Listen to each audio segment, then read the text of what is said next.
I'm Clara Hensley, a journalist who chases stories that fester in the dark, the kind that make people lock their doors and whisper prayers. In August 2019, I traded Boston's Neon Pulse for Blackthorn, a Maine coastal town where the sea gnaws cliffs to dust and secrets cling like damp rot.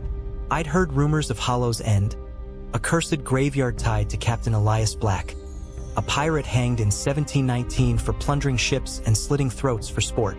The legend claimed his crew swore a blood oath to guard his gold, their screams haunting the graves long after their nooses snapped. Locals dismissed it as folklore, but their trembling hands and averted eyes screamed truth. I came to unearth it, thinking it'd make my name.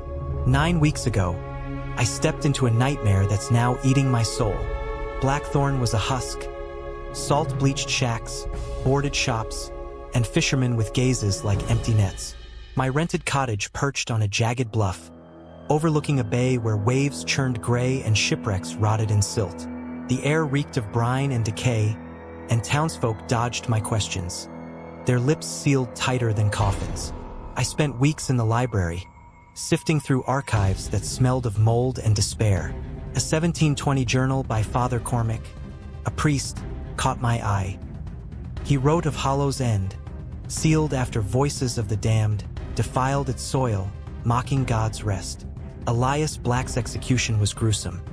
His crew's nooses broke thrice, their blood soaking the gallows, binding them to an infernal vow. A 1750 magistrate's report added weight.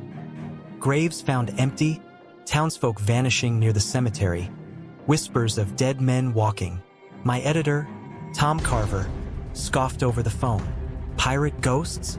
Try tabloids, he said, his voice tinny with doubt. But I smelled a Pulitzer. Hollow's End lay a mile inland, veiled by a forest of gnarled oaks and thorns sharp as razors.